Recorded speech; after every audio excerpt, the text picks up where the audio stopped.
Assalamu alaikum, dear students. I'm your teacher.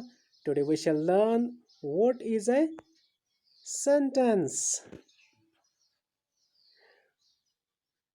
तो इस class में आज हम सीखेंगे एक सेंटेंस क्या होता है, एक जुमला क्या होता है. So dear students, let us begin. So what is sentence?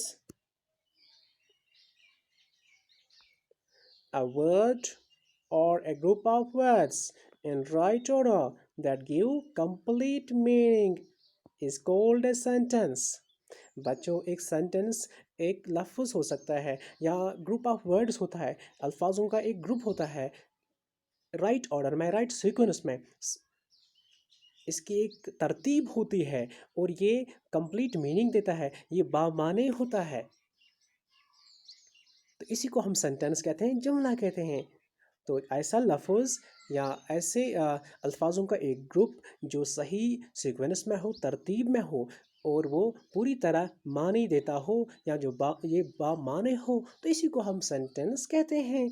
Let's understand it with a few examples. अब हम इसको इलस्ट्रेट करते हैं. एग्जांपल्स देखते हैं ताकि हमें पूरी तरह समझ आए कि एक सेंटेंस क्या होता है. So let's take example. Bilal plays football. Bilal football खेलता है. ये एक यहाँ पे ग्रुप ऑफ वर्ड्स है, और ये ऑर्डर में है, प्रॉपर ऑर्डर में है.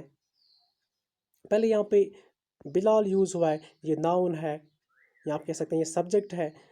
उसके बाद यहाँ पे प्ले यानी कि वर्ब इस्तेमाल हुआ है. उसके बाद यहाँ पे ऑब्जेक्ट फुटबॉल इस्तेमाल हुआ है.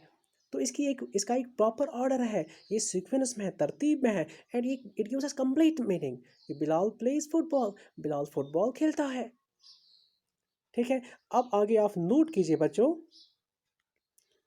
यहाँ पे आपको नजर आ रहा है कि यहाँ पे मैंने जम्बल्ड वर्ड लिखा है.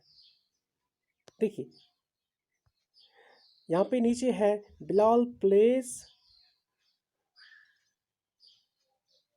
Pledge football Bilal. देखिए ये भी वही जो ऊपर हमने वर्ड्स देखे, ये वही वर्ड्स हैं, लेकिन ये सही ऑर्डर में नहीं है. देखिए प्लेज फुटबॉल बिलाल, इसका कोई माने नहीं है, ये बेमाने मरकब है, ये बेमाने ग्रुप ऑफ वर्ड्स है.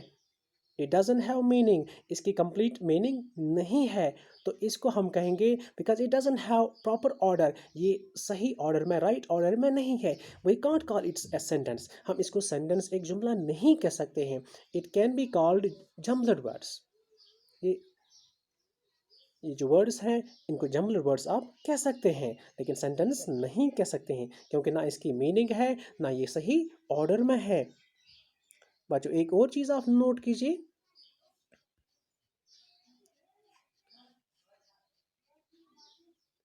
Smallest sentence in English language is made of only a verb.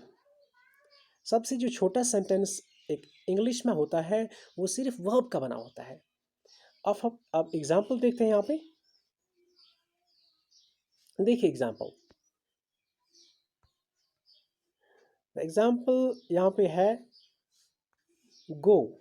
अब देखिए गो इज द स्मॉलेस्ट सेंटेंस. यहाँ पे ये स्मॉलेस्ट है बिकॉज इसमें सिर्फ वर्ब ही है, गो वर्ब है, और इट गिव्स कंप्लीट मीनिंग. ये कंप्लीट मीनिंग है गो, जाइए, तो इसकी कंप्लीट मीनिंग है. एक और चीज़ आप नोट कीजिए. Verb is must in a sentence and it is soul of a sentence. Sentence में वर्ब बहुत ज़रूरी होता है, लाजमी होता है, क्योंकि ये it is the soul of a sentence. ठीक है. A sentence can be made without any other part of speech but not without a verb. हम एक सेंटेंस बना सकते हैं, अगर अब दूसरे पार्ट्स ऑफ स्पीच हैं उनको छोड़ें तो फिर भी बना सकते हैं हम sentence, but we can't make it without a verb. एक सेंटेंस बिना वर्ब के नहीं हो सकता है, बिना फैल के नहीं हो सकता है, because it is must in a sentence. ये सेंटेंस में बहुत ज़रूरी होता है. It is soul of sentence, ये सेंटेंस का रूह है. बिना वर्ब के सेंटेंस नहीं हो सकता है. So friends, this is all for today. See you in the next class. Till then, enjoy learning.